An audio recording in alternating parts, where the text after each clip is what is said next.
I'm here with John Freeman and Emily Raboteau and Kerri Arsenault, and they're going to be talking about Freeman's Home, which is the third anthology in the Freeman series. And John will tell you about that, and they're going to be talking about what is the meaning of home, and on many forefronts. And so I'm going to turn it over to John, because you guys have listened to me enough today. Thank you for coming. I gather after this is probably the end of the festival, and you'll go home and, I don't know, make a kale-based tabbouleh sandwich with some aioli butter. It's been really lovely to be sharing your home with you. I feel like in my own experience, home is not just where you're from, but it's who you claim and who you allow to claim you. So to be claimed by this lovely community and this enlarged space that you make with this festival has been a wonderful experience, and all of us are grateful. And I'm very thankful that Sandy was willing to work an issue of Freeman's into this festival, because the whole point of the journal is to try to publish the most exciting, interesting writers alive. And so there is no such thing as the unread genius literary journal. It is based upon people reading it, knowing about it, and knowing the writers in it. So I'm very honored to have Emily Raboteau with me, who's the author of a novel called The Professor's Daughter, and a wonderful travelogue, memoir, investigative piece of journalism, vision quest called Searching for Zion, which we'll talk a little bit about. It's great to have her. She's won the Nelson Algren Award for the short story. She's been in Best American Essays. She's a professor at the City College of New York, not the City University of New York. It's one of many colleges in City College. And she's also, if you are a fan of Instagram as ways to productively waste your time, one of the most beautiful photographers of subway graffiti that I know. So there is probably a project there, and we'll talk about that. Welcome, Emily. She's joined as well by Kerri Arsenault, who always laughs in every moment, and probably because she's doing very serious work. She's a journalist. She's lived in Palestine and Sweden, spent time in Curacao. She is, to me, writing what could be the kind of great American nonfiction book, which I think needs to be a category now, that we have the kinds of writers who can inject into nonfiction what the novel used to do. And she'll talk a bit about that, but I had the pleasure of being both her professor, her thesis advisor, and with this issue of Freeman's, her publisher. She's been writing a book about Mexico, Maine, where she grew up, which is a community of people living around a mill, and the mill has been poisoning the community for many decades. And Kerri writes about this intimately, journalistically, hilariously, and dredges up some history about why the mill was created and what its sense of entitlement was and what its sense of duty was to the people who worked there, who was included in the idea of citizenship in Mexico. Both of them don't live where they're from, not far from you. You grew up in Princeton, but you spent 10 years traveling to Israel and Ghana and Ethiopia and Jamaica for Searching for Zion. Kerri, you had your own vision quest to San Francisco and beyond, and now you live in Connecticut. But I want to start with a quote that begins your book, Emily, Searching for Zion, which I helpfully have here because I can't remember more than 3 words at once. And it's from James Baldwin's novel, Giovanni's Room. You don't have a home until you leave it. I wonder what that means about home, both for you and your background, and the concept of home. Is it only people like you who come from differentiated backgrounds that have been differentiated by American attitudes towards race? Or is it something you think is universal about home?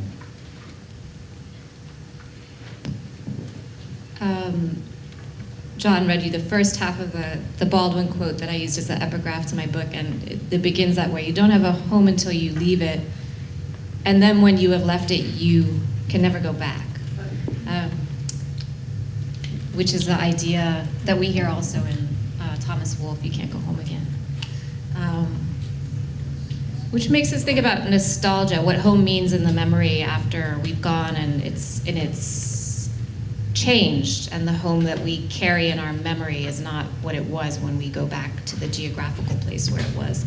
But yeah, for me, I think I gravitate toward the first half of that quote. You don't have a home until you leave it, because travel for me, and I think for Baldwin too, was the way that I crystallized a concept for myself of what my conflicted feelings about home were, particularly as a woman of mixed race. I have an African American parent and an Anglo American parent, an Irish American parent, I should say.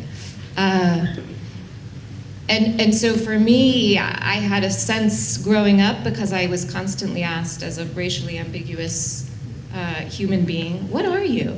Where are you from? And I began to understand that when people asked me that, they weren't really asking me, where are you from? Because when I said New Jersey, they didn't seem satisfied by my answer. What they really wanted to know is, why do you look the way you do? And the answer that tended to satisfy them was, I look the way that I do because I have a black parent and a white parent, but that's not really where I'm from, right? That felt like a twisted answer to a question that began to feel twisted to me. So, yeah, travel for me, I felt, growing up sort of not firmly ensconced in that place where I was from. I grew up in Princeton. My father's a professor there. I was thinking about this because Kerri just interviewed John McPhee, who has a new book out, and he's also from Princeton and has lived there his whole life and went to that university and has remained there and teaches there, and I think feels a deep sense of alliance with that his hometown, and I don't feel that way, which I could unpack further. But in some ways, that's what I do through writing and through travel. And in your book, you basically follow communities around the world who have created an idea of home and then gone in search of it. So Jamaicans who believe that Haile Selassie was the sort of second coming and moved to Ethiopia. Black Americans who go to Ghana or elsewhere in Africa. You start the book going to Israel with your friend to visit your friend Tamar. And that's where you get the strongest, or at least the most invasive version of that question by a border agent who isn't satisfied with, and you're strip searched. And I wonder how you ally, to some degree, the belief that home exists, if not in our skin, then in somewhere, with, I guess, the beliefs that you encountered on, because as much as your book is a travel book, it's a book about religion to some degree. And I wonder along the way if you found yourself drawn to other faiths in a way that to sort of fill out your idea of home beyond, well, it's not here. Yeah, that book was largely inspired by the book of Exodus, or the people that I was interested in interviewing who'd left home to find home elsewhere were so moved by the book of Exodus, insofar as they were people from the African diaspora who, out of feelings of disenfranchisement, whose ancestors had been enslaved people who didn't choose to come to America, but rather were brought here forcibly, never felt that they were full citizens here. And so they had like the chutzpah to say, all right, just as there was a promised land for the Jews who slaved under Pharaoh and left to find Israel, left Egypt to find Israel, so must there be that place for us. And this was a motivating story, has always been a motivating story for Africans in America. So it was a motivating story for those who fled the South on the Underground Railroad, that their concept was the North would be that place of freedom. And then when that turned out not to be the case, that story has persisted. And First Summit has been an idea of the afterlife, and that seemed very sad to me. And so I became interested in the people who actually tried to create utopias elsewhere, who left. And so one community I visited, for example, was in Israel. It's the largest group of African Americans living outside America. Another group was a group of people from the Caribbean, various countries, mostly Jamaica, who emigrated to Africa, to Ethiopia. Although they have no ancestry there, they were just sort of moved by story and history to feel that that place was going to be home. And in all these cases of visiting groups of people, I found that it was much more complicated than the easy story they would have liked to discover, because there were already people living there who had their own stories and histories that contradicted theirs, right? But yeah, Zionism, or the idea of Zionism, is one that really interested me in terms of how that story really takes hold, and even how that story takes hold for all of us as Americans, that America is often held up as being that promised land for people who immigrate here, that they're leaving Egypt to come to this Israel. But for many people, there is a reverse idea, which is that this is the Egypt to leave in order to find and enter Jerusalem. Kerri, growing up in Mexico, Maine, was there a Zion for people that left? Because it sounds, the way you described the town, not that many people leave. And if there is not that notion of the kind of, I lived in England for a while, and I was baffled by the fact that there was no Las Vegas of England. There was no California. There's no place to start your life over. You could go to Bristol, maybe, or Brighton, yeah, exactly. But that's why they all flee to Los Angeles, as they say. But what about Mexico? When people left, did they disperse, or did they tend to coalesce in one place? And when you left, were you just like, I got to get out, or? Yes, to the latter part of that question.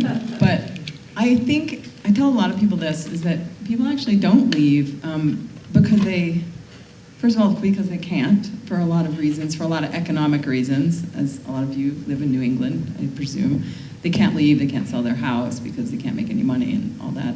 And also because they don't want to leave. That's their Zion. I mean, Maine is complicated. It's the way life should be. It's the way life should be, according to them, but not according to me. Maybe, I don't know. It's complicated. Like, the reason we traveled so much, my husband was in the Coast Guard for 23 years, right?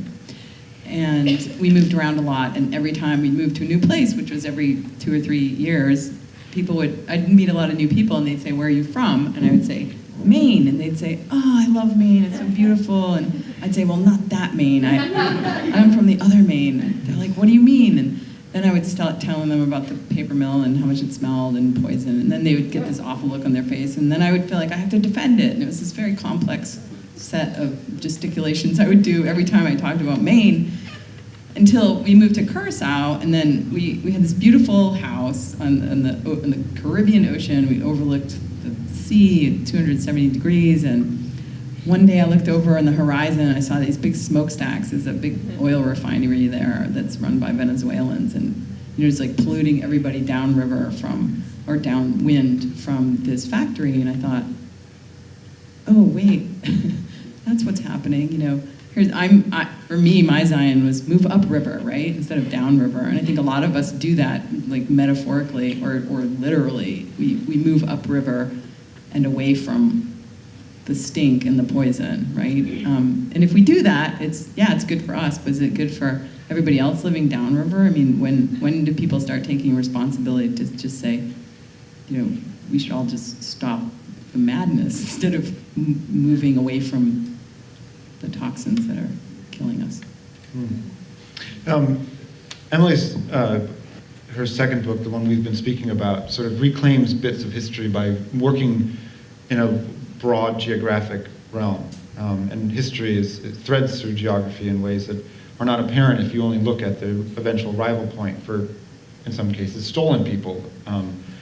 And in your case, Kerri, as you've begun to write about the town, the mill, as you've researched the history, are there parts of the history that you feel more intent on reclaiming and, in that sense, building out home as you define it? There's a lot of things. First, we were just briefly talking outside about our town was built on this paper mill, and it was built by a Canadian man, actually a Scottish-Canadian man. And all the history books I've been referencing there's no French-Canadian or Acadian people in these books, and that's pretty much they didn't build the mill, but they worked the mill and they still work there, and that's my background. And there's no mention of them in any of the history books. So I've been really focusing on Acadian and French-Canadian history to try to sort of, and a lot of people don't really know. They think, Cajun, Louisiana. I don't even think a lot of people know that there's huge towns in New England. Some of you do in New England, so you're all smiling. But a lot of people in the rest of the planet don't know that there's a lot of Acadians up here. So that's part of it. I think the other part is just this book is told really through the stories of the people that live there and trying to give them a voice in this story more than they've been given, because a lot of in the 80s and 90s when a lot of this came to head about who's polluting the environment is the mill, and there's a lot of town meetings and scientists and surveys and things, everybody coming in and trying to figure out who's right and who's wrong, and these people that were witness to all this, the problems that the mill was creating were just kind of pushed aside, and they really weren't allowed to be validated, I guess. And so I'm trying to let them say what they're going to say. As you're driving into the story with a tiny sliver of your own arc backwards to the town, and why you came back there. Oh, well, part of the reason is, can I talk about this just briefly? That's why it's sitting there, it's a prop. So I was given this bottle of water before we started, and I was like, I don't want to drink that, because two summers ago, I was approached by an old friend who lives in Kingston, New York, and she grew up in my hometown, and she just emailed me and said, you have to help me, we have to get Poland Spring out of our town. So I was like, what? So anyway, long story short, Nestle, who owns Poland Spring, by the way, a big conglomerate that has no responsibility to anybody except themselves and their shareholders, they decided to come to our town, and they wanted to buy all our water in the town, which is pretty much the only thing left of value in that town besides the mill, which is another story. But they wanted to buy all the water. Anyway, so we went to town and we showed this film, and we're daughters of people that still live there, and afterwards people came up, what can we do? I said, let's start a group. So I started this group of people that were concerned about this issue, and we had meetings and everything. But about the 4th month in, right, maybe 6 months in, they stopped emailing me, and I was in Connecticut and they were in Maine, and they stopped emailing me, and they said that they didn't think I should belong in the group because I wasn't from there anymore. So they kicked me out of my own group. I can't remember where I was going with this, but that's part of the reason I went back to Maine. I mean, that's one of the reasons. That was just 2 summers ago, and then also previous to that, my father got cancer too, was sick, and that's not the focus of this book, but it's a result of everything that's happened in this book. And so and then we moved back. He worked in the mill. Yes, I'm sorry. He worked in the paper mill. This did my grandfather and great grandfather. So yeah, why I came back for a lot of reasons, but I think to go back to what you originally said is I had to go to Curacao or wherever to understand my home, because then I saw those smokestacks. I thought, oh yeah, that's happening in my hometown. It didn't even occur when I was living there. Even up until I was age 35, it didn't even occur to me that I knew there's something wrong. We called the place Cancer Valley, kind of jokey, haha. But I didn't really think to write about it or even think about it in a cohesive way. Emily, in the course of your book, you travel to the Deep South, where some of your family's from, some of them displaced by Katrina, and you tell some of the stories from your family's background. Your grandfather was murdered by a white man in Mississippi. Tell me a little bit about how traveling outside of America made you see the parts that you traveled to for this book differently. I didn't understand when I undertook this book that it would cycle back and I'd be writing about a part of America. I thought of it as being a book about people who left home and diaspora in a wide way. And then Hurricane Katrina happened, and my father's family, who are from Bay St. Louis, Mississippi, were totally dispersed by that event. And I realized that that's another sort of diaspora, and they literally lost their physical homes. That was the family seat for a few generations, and now people have been kind of scattered. And so I have cousins who are in Houston, and I have cousins who are in Atlanta, and I have cousins who are in Baltimore. And I finished the book by making a journey across the Black Belt of the American South and visiting a lot of cousins to ask them, in the wake of that event, meaning the hurricane, and the governmental infrastructures that failed them in terms of things like, insurance, how they felt about home now. They've lived there for generations, and I wanted to understand, how do you feel about what you've lost? And I think that my understanding of home, she put it very simply, but my cousin Tracy, who is now in Atlanta, she said, home is really about human relationships. It's about people. And so even if we could rebuild our houses and go back, it's not the same anymore. That's what you can't go home again, that's what she was saying, because the people are no longer there. So after all this journeying, I've come to understand something that I think is very basic and very simple, and people who are wiser than myself already know, which is that, home is about relationships and not structures or even geography so much as the quality of relationships that we have and the kinship that we feel with other people, whether those are filial relationships or not. No, I've been thinking about that because my father passed away, and then various relatives, pretty much everybody except my mother's left, and I've been thinking, is that going to be home if she's not there anymore? I don't know what home will be when she dies. I mean, anyway.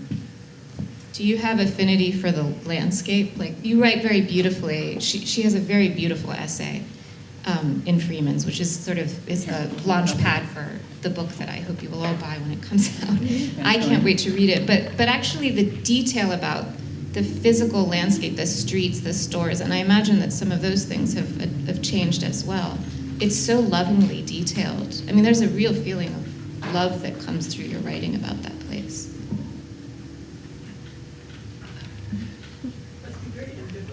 Yeah, actually, I read about the ambivalence in the essay. I mean, I do and I don't. I sometimes I really hate it. I think I said that too, maybe last night. I hate it, but I love the people. And then these places are just such touchstones to. I had a good childhood. I'm not complaining. I mean, there's nothing wrong with my childhood, but it's so complicated. When you look back at it, it's like silly putty or something. Like it's all stretched and warped, and you look back and you think, wow, I was being like exposed to terrible toxins, and I've had some problems since, and I think, was it a good childhood? So it's really complicated to think about, how do I feel about it? And I think this book is really an exploration of that. Do you want to read a small section? There's a beautiful kind of self-contained section about the senses and touchstones of where you grew up. Let's try to find it. Kerri, in addition to interviewing John McPhee, has the elegant carpentry of a John McPhee and the structures of her essays. And I've, as her former professor, I've read quite a bit of them in different states, and it's always good wood. Yes. Bear with me. Stay awake, everybody. Because it starts with the word drowsy. Sorry. In the drowsy summertime, when the sun dipped low over the foothills and the humidity of the day invaded kitchens and bedrooms, people in our town flocked to their porches. There they chatted while dusk knit itself into a tight blanket. The sounds of clinking dishes, faint music, vehicles purring, and light as vapor laughter scented the air. Night fell like a bruise. During those schoolless days, I often sat on the dusty curb in front of our house and counted the out-of-state license plates as they sped by on their way to somewhere else. When I could finally drive myself, I'd cruise around Rumford in Mexico with all the other teenagers, pivoting our used Monte Carlo in the tourist information booth parking lot before another revolution through town. My parents thought the information booth was where all the druggies hung out, and sometimes the pot smokers did, but really it was a harmless venue in a small town with nothing else to do but drive around in aimless circles. My parents shaped their own well-worn paths. While my father walked back and forth across the bridge to work, my mother lugged laundry up and down her cellar stairs day after day, one skinny arm cradling the laundry basket, her free hand gripping a viceroy. With a screech and a whack, the screen door would slam shut after she elbowed it open. She'd dump the clean laundry on the kitchen table, snap each article of clothing 3 times, and fold them sharply into tight wedges of fabric and stack them like the reams of the white paper my father stole from the mill. When the screen door wore out, my mother replaced it with a new one that came out with a squeaky spring. She left it defective, announcing herself into infinity with only my father to hear. But his hearing, long dulled by the hum of paper machines, was the perfect match to her perpetual clamor. She let her viceroy expire before finishing it and send me to fetch her a new pack from the corner store. "I'll time you," she'd say. "Now go," and off I went. Go? She didn't need to tell me twice.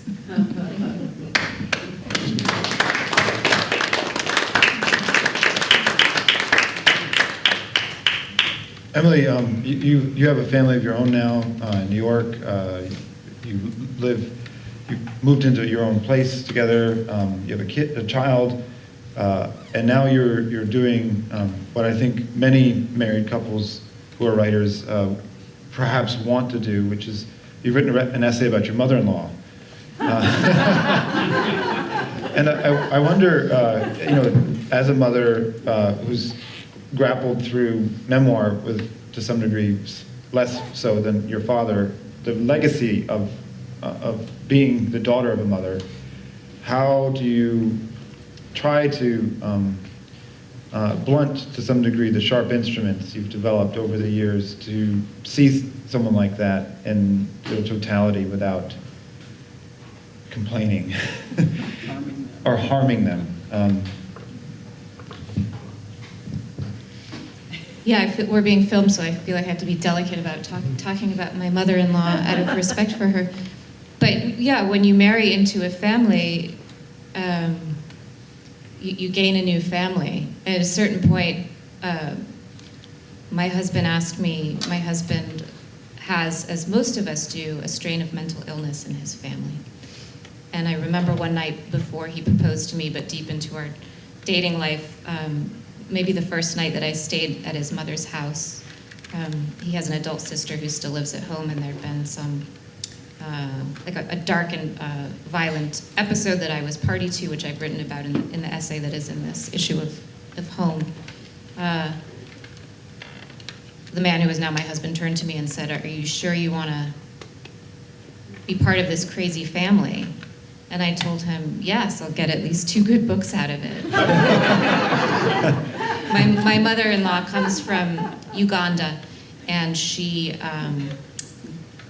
immigrated here. I mean, her story is very, very different from the story of my ancestors on my father's side, who didn't choose to come here. She fled here for freedom, actually, and she was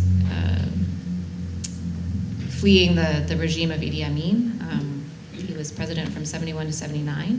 She came and, during that time, Amnesty International thinks that 500,000 people were killed, and she was one who survived. I think of her as a survivor, but somebody who has a lot of baggage. And it's easier for me in many ways, because I'm not her blood child, than it is, I think, for my husband, who is also a writer, to see her with a degree of distance.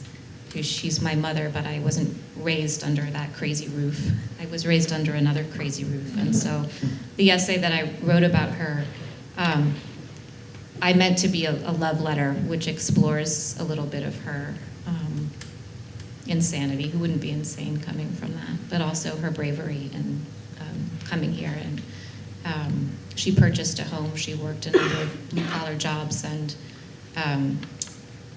I think it's amazing what she did. She put my husband through school, and so yeah, I think I wanted that essay to feel like an act of appreciation, but also to explore her complexity. Do you think writing the stories of the people you encountered and searching for Zion prepared you for this to some degree? for seeing my mother-in-law with generosity, for writing about her with generosity. Yeah, and those are also, most of the people you interview are people that have gone on that have migrated, that have gone on some sort of quest. Not all of them, but some of them have had difficult lives.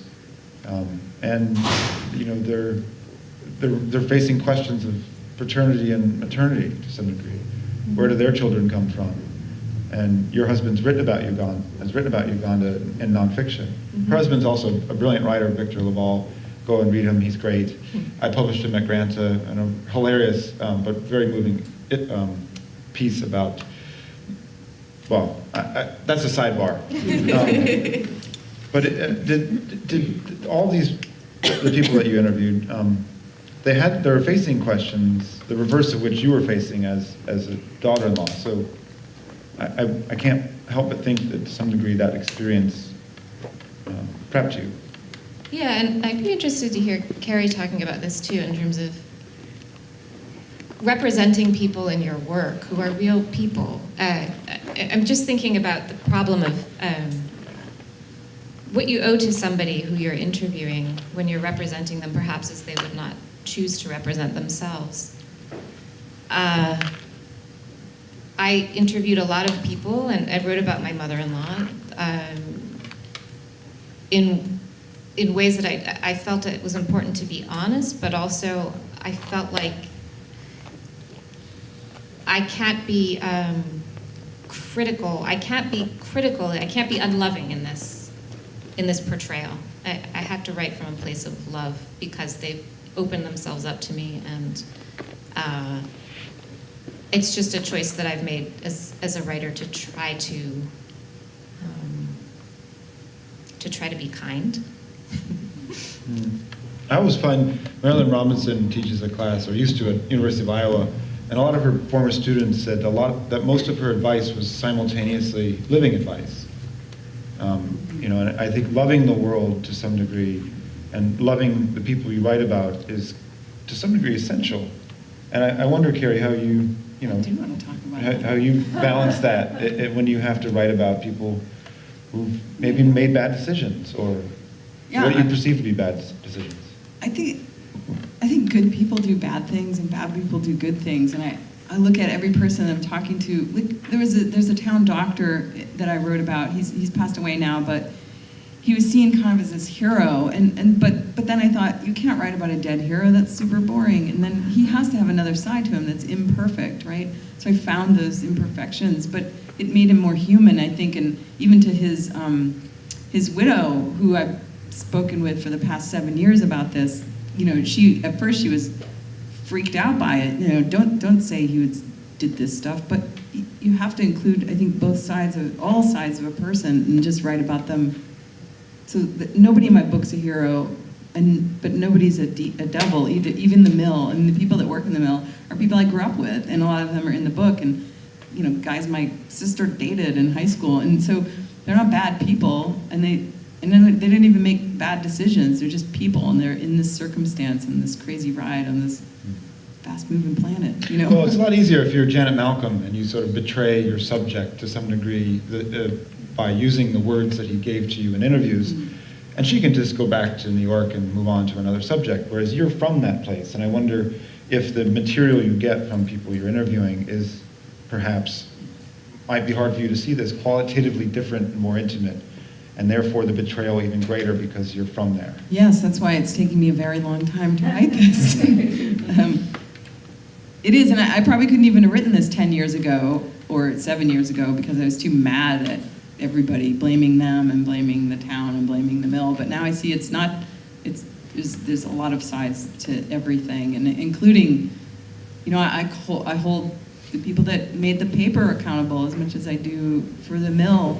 For, you know, my family worked there without questioning it, and they still don't. And my mother probably hasn't read my essay yet in full, and you know, says, "Oh, it provided us a good life," and it did. But you know, I don't know. It's you have to include all those things in everybody that I write about, good and bad. And I think I've showed people some of the pieces that I've written about them, and they laugh, and that's good. You know, you also have to provide humor. I mean, people are funny little creatures, and just being honest about them, and it show them in ways that make them look good and not bad. But I don't try to make anybody look bad, but you have to pull out sides of them that are not so savory sometimes, including myself in that book.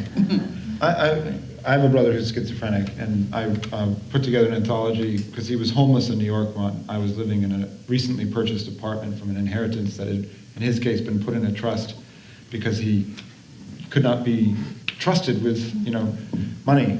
And he was very angry about that and made himself homeless. And I thought, this is ridiculous. He's in a shelter on my block, 3 blocks away. And I had a very hard time dealing with not inviting him into my home. But as you mentioned, in the case of mental illness, sometimes violence tends with it. And I thought, I cannot also ask my partner to live this with me, and I can't live it separately. And I wrote an essay about this, and as an introduction to this anthology, and I sent it to him. I said, I'm thinking of publishing this, and he said, don't. And I was prepared for him to say that, and I realized that by writing about my experience of his experience, I had forgotten to ask him to write about his experience of his experience. And my brother happens to be a writer, and a very good one, so I asked him, all right, well, what if you wrote your version of being homeless?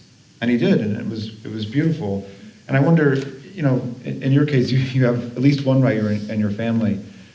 Did your mother-in-law or your sister-in-law read this piece? And if they didn't read it, how did you square that in your head? The fact that you were going to project something, but they wouldn't perhaps look at it. It didn't show it to my mother-in-law, and I still feel conflicted about this because before we got married, in fact, maybe early on while we were dating and she understood I was a writer, she actually warned me not to, because my husband had written about her and their household in unsparing ways that affected her and made her angry. She warned me against writing about, I don't want you to write about me. And then I went and did exactly that. But I felt I couldn't not do it. So why didn't I show it to her? I felt that she probably would have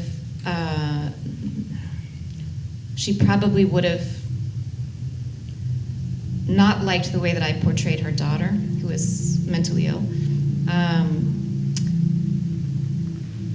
Although part of my agreement to marry into this family was agreeing to take on this sister and agreeing to take care of her after my mother-in-law is gone, and that's also what the essay is about.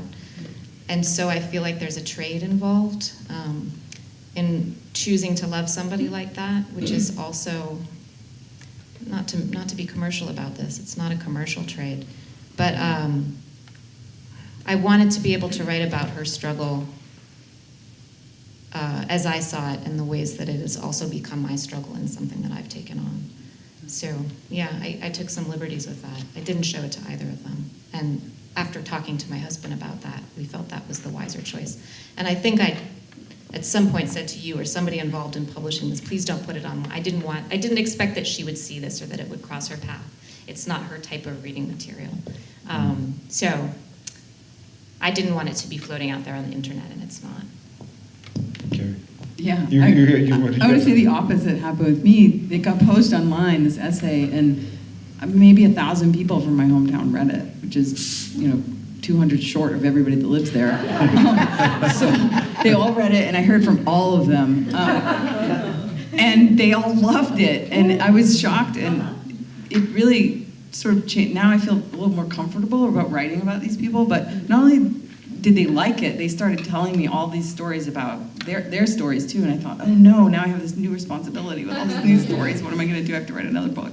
And but yeah, it was the opposite, and it was like, I think it was sort of a relief for them in a way. They finally were, these people live in a very isolated part of Maine. It's Rumford in Mexico. It's in the western foothills, like an hour and a half northwest of Portland, near Rangeley Lake, sort of up there. It's always been isolated, and it's always been, nobody gives a shit what happens to them, really, and they don't, and they haven't. And so for somebody sort of giving a shit, finally, was really important to them, and I mean, I'm not patting myself on the back, I'm just saying it really surprised me. I was terrified that everybody was going to read it and come like down to my house, do things, start beat me, take axes to my door, go to my mother, you know, who lives in that town, is a very good citizen of that town, and everybody knows her, and she's very well loved. And I thought, oh God, they're all going to kill her. But it didn't happen. The opposite happened, and they're very supportive. And in fact, I'm going to have my book launch there, and the lunch ladies from the high school volunteered to cook the meal for it. And everything. Like the lunch ladies from the high school. Anyway,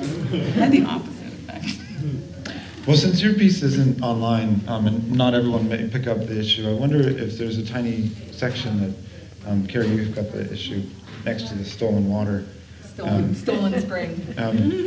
If there's a section that you would like to read. Oh, I'm sorry.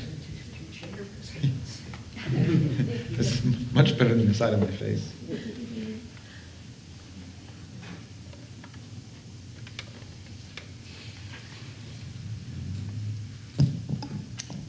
I'll just read a couple paragraphs from the beginning.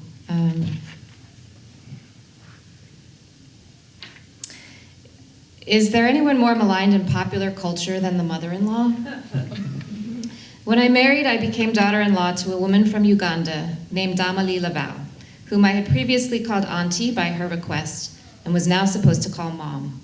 I wasn't sure how I felt about this, not only because I referred to my own mother that way, but also because now that we were family, we'd bypassed the familiarity of Damali's first name, which I found beautiful, but had never been invited to say. Her first name nearly rhymes with mine, 3 syllables, accent on the first. Neither did our names' similarity nor dissimilarity escape me. When she was a domestic, she asked the white people whose homes she cleaned to call her Dilly. She felt it would be simpler for them to pronounce. Her maiden name was Kanyike. From my point of view, Damali's name was exotic, while mine was commonplace. I wanted devotedly to know her, not merely as my husband's mother, but as a person. I studied her. Like all children of all mothers, my husband was too biased to see her objectively. I had more distance, and so I believed less prejudice. He told me plenty of stories about the woman, but I mistrusted them all. They tended to make him look heroic for having survived his childhood, and her look pathological for dragging him through it. The grisliest of these tales has my husband, at age 3, seated in his mother's lap on the ledge of a window in one of the Midtown high-rise buildings whose offices she cleaned through an agency at night. Damali has threatened to jump with my husband in her arms. Concerned onlookers yell at her not to do it from the sidewalks below. She hesitates long enough for the police to arrive, force their way into the office, and coax her down from the ledge. My husband, whose childish view of his mother cannot yet process her as menacing, tries to defend her against harm by rushing toward the cops and biting one of them on the leg. He's barely taller than the man's knee. Damali winds up at Creedmoor Psychiatric Center in Queens for a couple of years. During that interim, my husband lands in the care of a grandaunt in Trinidad because his estranged white father has refused to raise him, a half-black child. Heartbreaking material, but none of it considers what might have prompted Damali to the edge. The fatigue of motherhood has made me rethink that entire story from mom's point of view. The crushing responsibility, the frustrated potential, the wasted intelligence, the frayed nerves, the unsexed body, and worst of all, the invisibility. When did she realize she now ranked as a non-person? How many hours was mom working, for how little pay? How narrow were her opportunities as an immigrant from East Africa? How much childcare could she afford as a single mother? What kind of help did she have? How much sleep was she getting? How far was this reality from the life she dreamed from herself, for herself?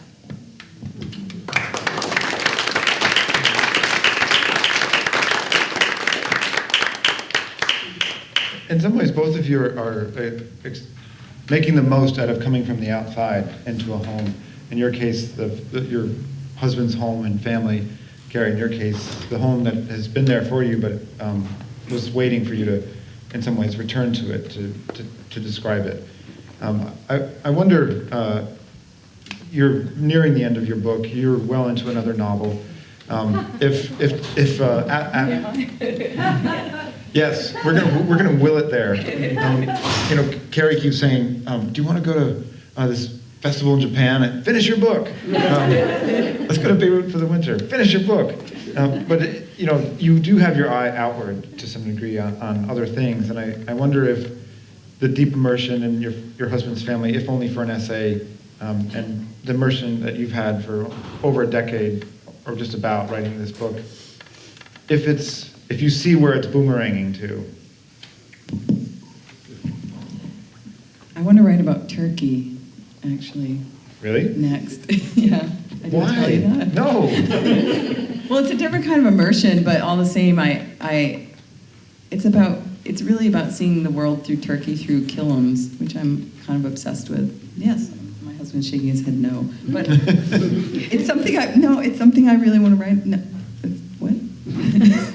No, it's something I want to write about. I want to immerse myself in not necessarily as a journalist, but more, I would say, more like how John McPhee does, in a way, not like him, but in that way of like observing people doing. There's a man I know that has been selling carpets since he was age 12, and he's like 55 now, and he goes over into these small villages in Turkey all over the place, and he spends half a year there and half a year in Connecticut, and I want to spend a summer with him, going around Turkey and meeting all these people. Is this why you're going to reignite your motorcycle license? Sorry, I didn't know if that's the answer you were looking for. But. No, that's the most surprising thing. Kerri tends to, we had, this issue came out in the spring, and Kerri and I went around Norway, Denmark, and Sweden for events with a very funny novelist named Rabi Al-Madin. And Kerri was basically yelling at us most of the time for forgetting things and passports and whatnot. But she also, over the course of a week, 24 times 6, it was 150 hours, still a friend, was telling new stories. And I feel like there's kind of an endlessness to your interest. But what about you? What can you describe a bit about the novel? Because in my head, I thought you were writing a book set in a building as told from the perspective of the superintendent, which I thought was nonfiction, but I could have completely mangled that. It's fiction. I have 2 small children now. My husband and I have a 4-year-old and a 6-year-old. And so I'm not able to wander as I used to previously, as freely as I once did. And although I missed it, I realized because I live in a cooperative building in Upper Manhattan, Washington Heights, which also has the distinction of being the 2nd biggest city in the Dominican Republic after Santo Domingo, that where I live, like where my home is now, is endlessly fascinating. And it's odd.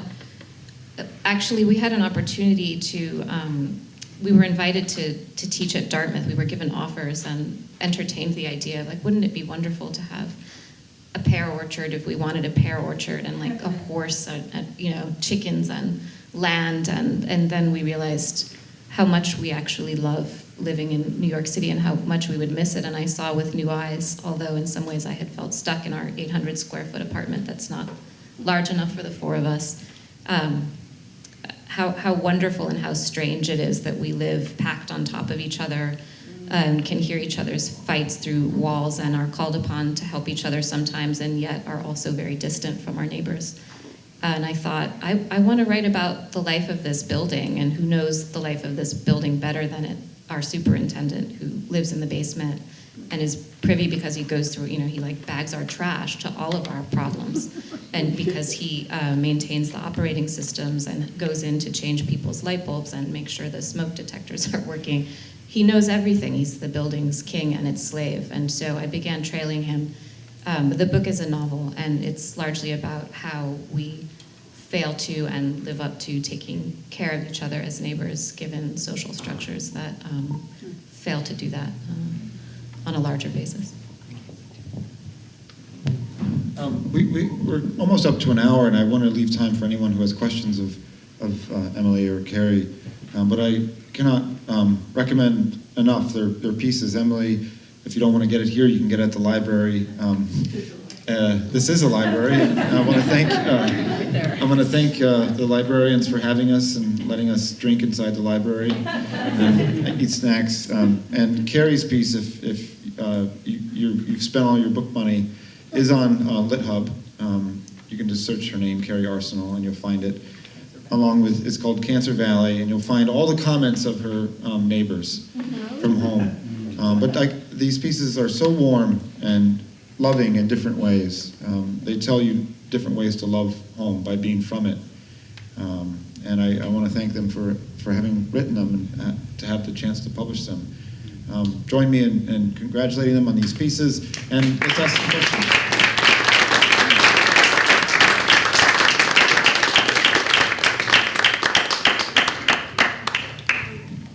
There's one right here.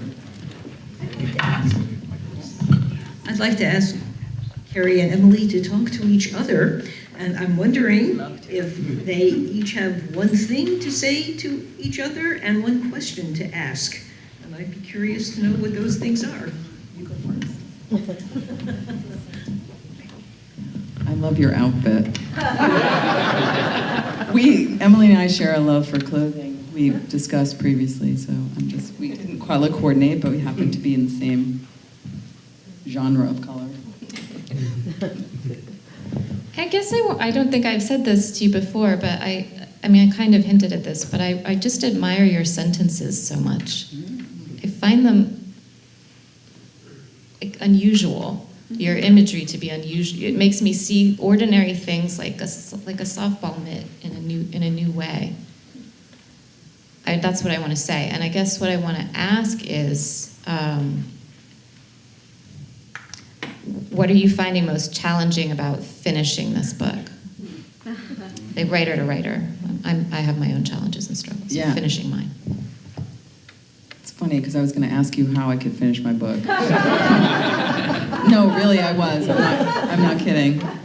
Because she's finished one and I have not. I'm probably the only author here who has not finished a book in this whole festival. But I am finding challenging that I'm researching as I'm writing, and so I keep discovering new things. And everybody keeps telling me to stop researching, but how can I when these fabulous things keep happening so I can't stop researching. I can't stop, not researching, but I go home every month.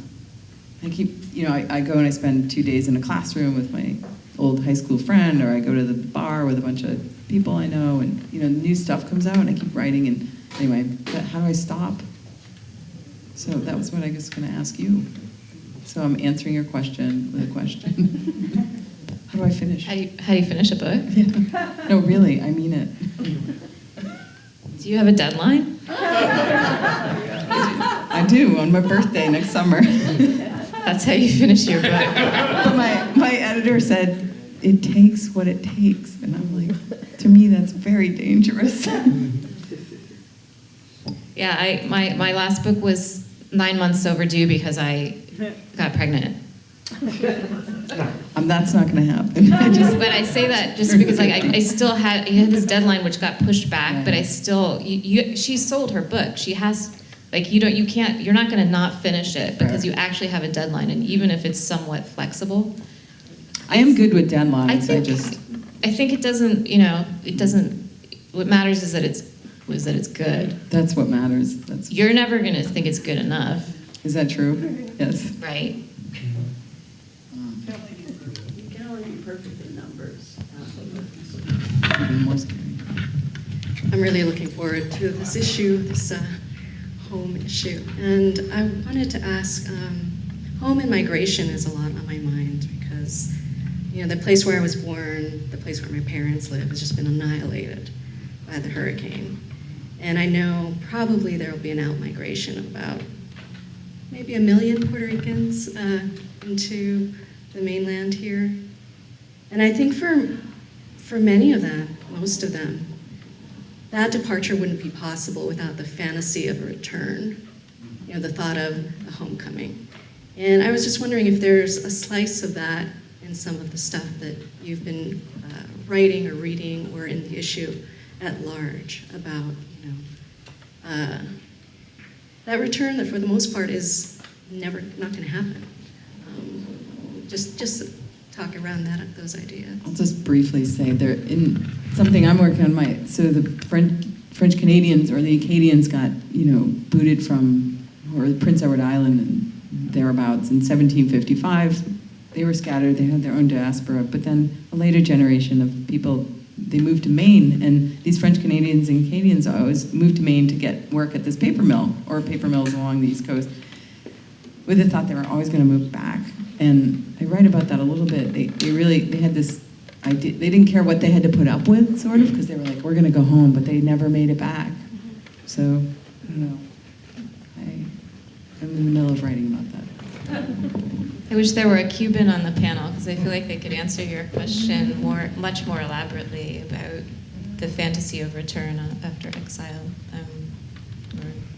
But I think John could probably answer this better than either of us, because he works with so many different. One of the beauties of John Freeman is that I think I've heard him talk about this before, actually, that he feels a sense of home in the kinship he finds through writers, particularly writers with other voices from other places. And so these are probably themes you've seen some of the many writers you've published as an editor addressing. Sorry. Yeah. It comes up quite often around the world because we've entered or fully in one of the periods of great migration in the history of the planet, and obviously that is both inspiring new possibilities, but it's inspiring new nationalistic movements. The one that we're living through right now in this country is an example, but it's happening everywhere. And I find, particularly in writing from the Middle East, Palestinian writers, Jordanian writers, writers who've left by choice or by force, still hold that idea in their head. And there's a poem, not in this issue, but the Arrival issue, the first issue of Freeman's, by a Jordanian poet, Ghassan Zaktan. And it's all about the sort of enigma of arrival. How can you arrive when you have this fantasy of returning? And so I think one of the sort of questions your question creates is, can you ever be someplace fully if you're still holding the idea of returning in your head? And it's something that the people that Emily talks to and Searching for Zion speak to constantly. And my only hope is that things like this festival, things like the library, things like a coffee shop, things like a friend, things like a loved person or a child, things like a book that speaks to you, which is really quite magical in the sense that it's the only time in our lives that we will have two voices in our heads and not be, mentally ill. The people on these pages are speaking to you, and they don't know who you are. And that possibility of warping the time-space continuum and finding a communion in that is, to me, ultimately optimistic. It's why we read, and I hope by publishing people that struggle with this issue, it can help us be. You obviously do not need to be more sensitive because you have family and friends, but my hope is it sends some kind of ripple into the universe that we ultimately have the capability to think to be another.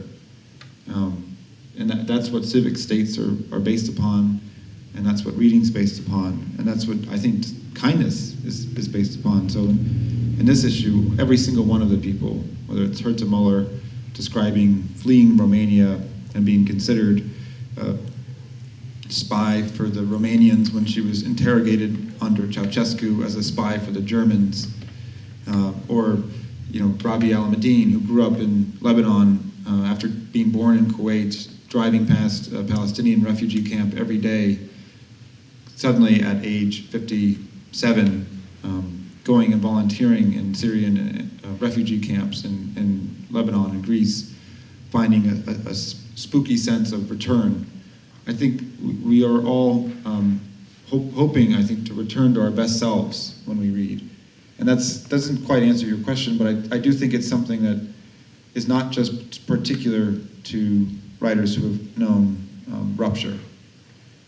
And so for that sense, I want writers who are undergoing that crisis to be aside, next to people who are basically going home to Maine.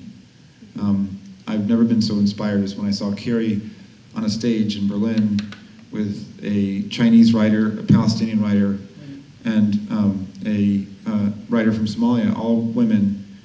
You look at the stage, they physically would have nothing in common except for their gender, but they were fast friends by the end of the panel. So I think there's strength in numbers too in this dilemma. There's one more question. We had a question back here. I feel bad asking a question after what you just said. It feels like a beautiful way to end. So, but to disturb that, I would like to ask if you could reflect, all three of you, if you wouldn't mind reflecting on something that John alluded to at the beginning, which is this question about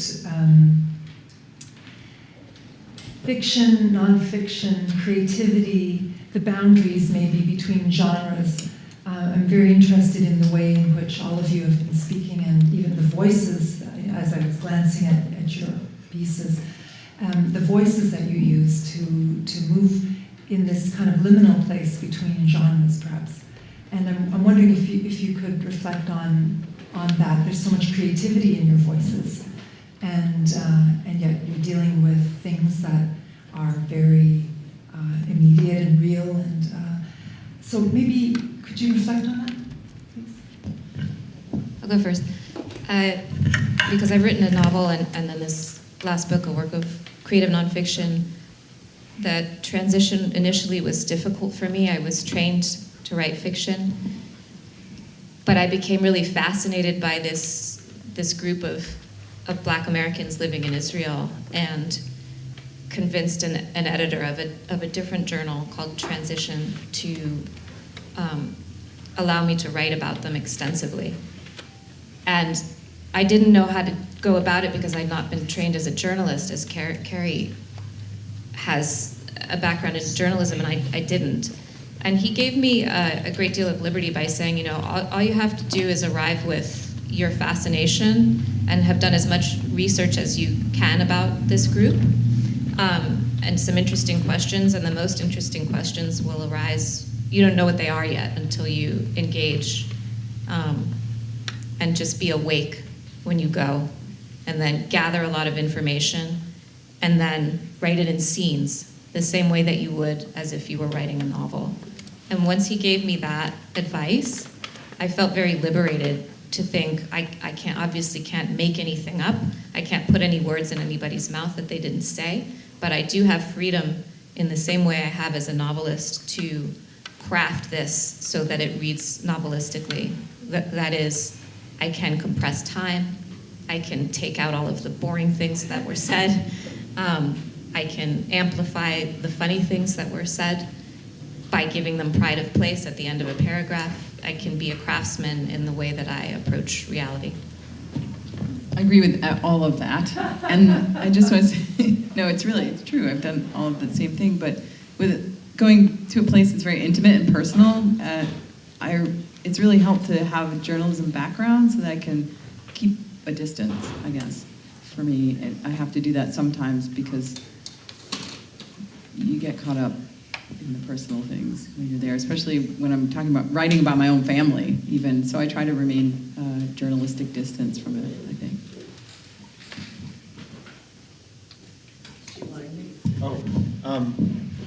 I think right now it's very in vogue to blend the genres. You know, Carl Knausgaard has written a 3,000-page memoir, but he calls it a novel because a writer has the right to call what they do what it is they want it to be. But I find it interesting. There's two Bosnian writers in this issue, Alexander Hemin and actually three, a photographer, Veva Bosovic, and a poet named Adisa Basic. And in Bosnian, there is no word for nonfiction. There's just a word for literature. And I think that's kind of hopefully where the space that all of these writers, Kerri and Emily, but the writers in this issue are working in. That being said, I think in special circumstances, factuality is very important, especially when you need to verify how many toxins were poured into a river, when you need to verify facts that basically shore up someone's right to exist in certain categories of citizenship. But when you talk about memory, for example, or you're using the subjective voice, like Joan Didion does in her essays.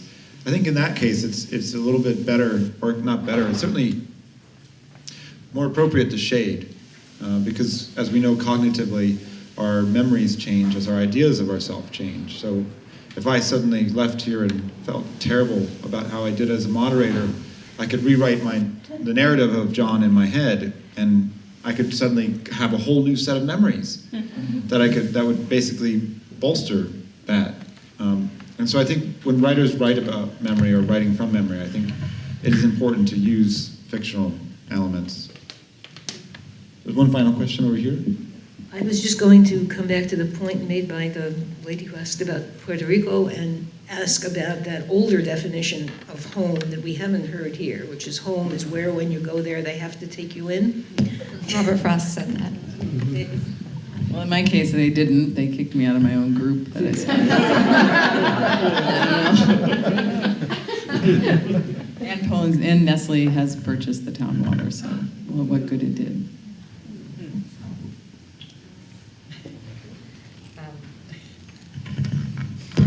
I was thinking about that quote also, and there's one more that I found that I really love. It's by the Japanese poet Basho. Every day is a journey, and the journey itself is home. That's a good point. From the writer's point of view, how concerned are you that technology is changing the views of this upcoming generation of reality and actuality? That how can you have a concept of home when you can't even tell what's real, and that you're becoming more and more isolated personally, even though you have access to just a remarkable amount of information, but very little day-to-day conversation with another person? I think that's why we're seeing such a backlash to culture everywhere, is people's homes are being destroyed or disintegrated, or their diaspora or whatever, and there's people moving by force mostly, or not by choice. And I think that interruption is what we're seeing right now. So I mean, as a human, I'm seeing that everywhere. A global reaction to globalization, I guess, which is the internet is a huge part of. Right. I think. I guess I can answer that as a mother who wonders, like, when is it appropriate to buy my kid an iPhone, or like how much time on the iPad, or the beautiful ways that the internet has created a World Wide Web that connects us and makes us concerned for each other, in our best avocation, concerned for each other's well-being, and circumvents news channels that maybe weren't allowing us to see certain patterns. Also, in many ways, is isolating us in terms of our behavior, because people are doing this instead of doing this. So I feel very conflicted about technology and its the way that it's used in the home. I think it's wonderful and terrible. I don't think Trump would be nearly as effective at dividing this country if he wasn't using the internet.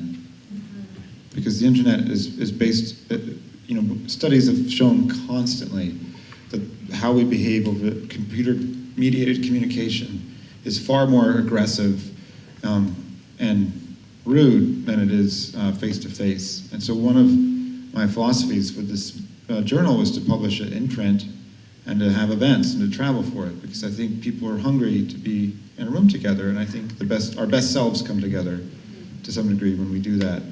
And I've found in publishing writers that younger writers are indeed very affected by their use of technology. They don't describe the senses nearly so much. They don't describe place nearly so much because it's abstracted to them. But a lot of them have a hunger for physicality. They're taking up craft courses about marginalia. They're starting letterpresses. And if there's any hope, I think, in this regard, a lot of them are obsessed with Rebecca Solnit, who's a landscape writer and an essayist and a feminist and an activist. And one of the things Rebecca Solnit is so good about in her essays is reviving the belief in local power and politics. because that's what we're experiencing in this country now. The federal government is out of control, and in many cases it will be local governments and states that are going to crawl back the things that are being taken from citizens. And I think a big part of that movement will be coming from younger people, as well as people who have experienced it the first time in not the first time, but in the last great rupture like this in the 1960s. So I actually have hope about this, because I think as soon as younger writers get out into the world and meet each other and start doing the kind of forms of activism, you certainly see this in poetry, that kind of generational, millennial flip will really recede to some degree. At least that's my wishful thinking.